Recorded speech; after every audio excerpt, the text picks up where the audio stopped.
This is Fire Rescue One's third in a series of videos where we've introduced you to some command post concepts and the acronym LABOR. Hi, I'm Marc Bashoor, Executive Editor for Fire Rescue One and FireChief.com. In that first video, we introduced you to LABOR: location, announce, box, observe, and relax. In the second video, we just talked about the location. In this video, we're going to talk about the announce, box, and observe. Okay, so let's talk about the A in LABOR. So announce. So we want to think in terms of where what.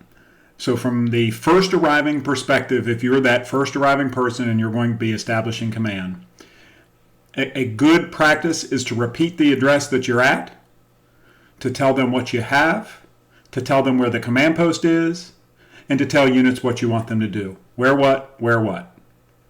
So 123 Smith Street, okay? Battalion 1 to dispatch, I'm on the scene at 123 Smith Street, a 3-story garden apartment, no fire evident. I'll be establishing the command post across the street at my buggy. Have the first engine stretch a hand line to the front door. Where what? Let's listen to some examples. They're just random examples. They might not be what fits your department's SOP or order. That's okay. You need to make sure, though, that if you don't have a standard way of doing this, that you get it established. Let's take a listen. Yeah, 10-4. Hold off and repeat. Battalion 1's on scene. We've got a full involved, the broom factory. Be defensive. Truck 2 and engine 2, prepare for water tower. Physical speed, Scott command, Palmer CIC, command post located. Scott's Russell structure. 10-4. Okay, there was pretty much where what. In this next one, you'll see the battalion chief drive around, get as much of a 360 as he can of the building that he's going to, and then parking out of the way. So he chooses his location out of the way. Let's listen to his return. Dispatch, this is Battalion 1. You can show me arrival at 4119 Sun Lakes Boulevard, single story, commercial factory construction. Nothing showing from the Alpha Charlie Delta side. You want to be setting up command in the adjacent parking lot on the Delta side. I recognize it's not always so easy. It's also not always the battalion chief first arriving. Sometimes it is that first engine. The key really is about understanding the where what, some semblance thereof, and relaxing. Control 2, engine 1 is on scene. We got a single story heavy fire channel. We're going to be pulling a 2.5. We'll need a second engine in to get us a water supply and a backup line. We also got the exposure on the B side going. We're going to call this order command. 10-4 Battalion 2, copy.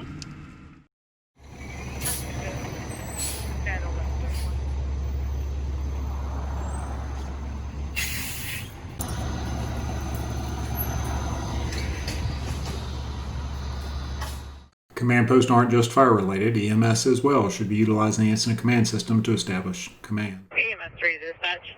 EMS 3. Arriving on scene, establishing George command. Command to engine 19-1. Take a blocking position on lane 1 behind my vehicle.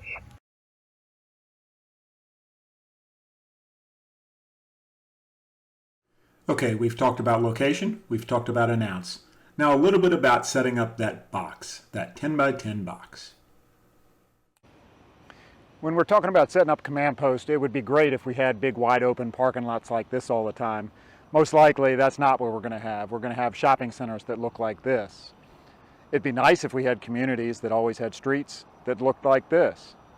The reality is that most of us are going to deal with streets that look more like this. So as you're making that decision of where to set up that box, I want to give you a little hint. It took me, as I was a new officer, to kind of discipline myself to stay in that box. I went to Tractor Supply and I bought 4 cones. Now they were smaller than this. These are ones I use today for traffic. But I bought 4 cones, and I would take those 4 cones on every call and I would put them out in my corners. So there's that 10 by 10 box. Not a perfect square, doesn't need to be a perfect square. It's not about that. It's about creating that space that gives you the opportunity to move a little bit, to observe, to see what's going on, to be able to talk and interact with people, but for people to understand that that's the command box. And that's where you need to stay. If you need to walk out of that box to go talk to an officer, there's no problem with that. You can walk out of that box, you go talk to that officer, you go do what you need to do, but then you come back to the box. Everybody needs to know where that command post is. You will reduce freelancing on your fire grounds by creating that fixed command post. In a spot where you can still move if you have to, if conditions deteriorate and you got to go, you can go. But create that box. That's one way to help reduce freelancing. Now we're going to talk about the O, observe. This may be some of the signs and symptoms of a sick incident that you need to react to help keep people safe on your incident scenes. Okay, the O for observe. Observing really begins at the pre-plan process when you've begun to learn your area, but certainly when that call comes out, you receive the radio dispatch, then you receive what's on the computer, whether you have a mobile data terminal, a CAD, or maybe you don't have that, but you hear it on the radio. You begin to form a professional opinion about what you're going to and what you're going to do. That observation begins then. When you arrive on that scene, you're making the observations of where you're going to locate so that you're not blocked in by the apparatus. You're observing what conditions you have. You're observing what residents are standing outside. You're observing all the different kinds of things that go on with that community, with that neighborhood, with that structure. It's a lot to take in.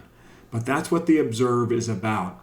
And then as that incident begins and you begin deploying companies into harm's way, the observe really kicks in, and you have to really be thinking about those noises that other people may not hear, whether it's a structural weakness noise, maybe it's trusses that are getting ready to fail, and you just hear a snap, or you just hear something of a little bit of a collapse of a corner. Well, that's a sign, and it goes back to it being a sign of a potentially sick incident.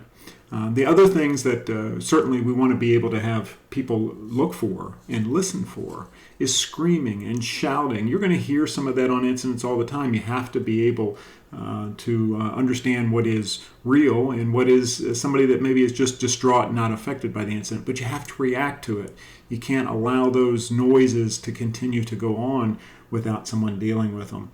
So the screaming, the shouting, a sudden uptick of a pumper's throttle, that's probably a problem with the water supply.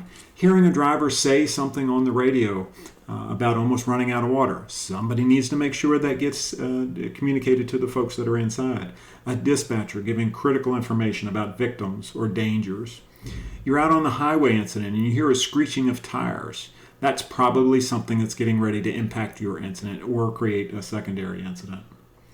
There's so many things that you have to be able to observe. And when you're in a vehicle and you roll those windows up, for me, that's when I lose some of that tactile ability to hear, touch, and feel what's going on in that incident. That's why I like the back of the incident. My personal pet peeve about the things to observe on incident scenes is a pass alarm sounding. That personal accountability device that's sounding and nobody's doing anything about it.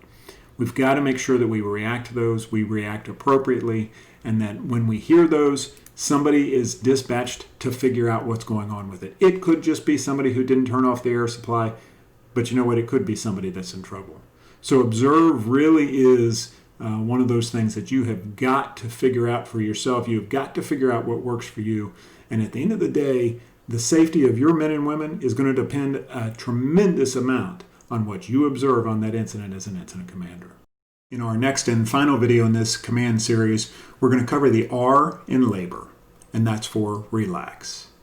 But we're also going to circle back to that Mayday checklist we talked about in one of the earlier videos, because those types of situations are the things that are going to tax your ability as an incident commander to relax and to keep your folks safe, to make sure that everyone goes home. This is Marc Bashoor. Thanks for joining us here on Fire Rescue One. Make sure you visit us on firerescue1.com and firechief.com for the latest, most up-to-date information and news affecting the fire service. Keep safe, stay smart, and take care.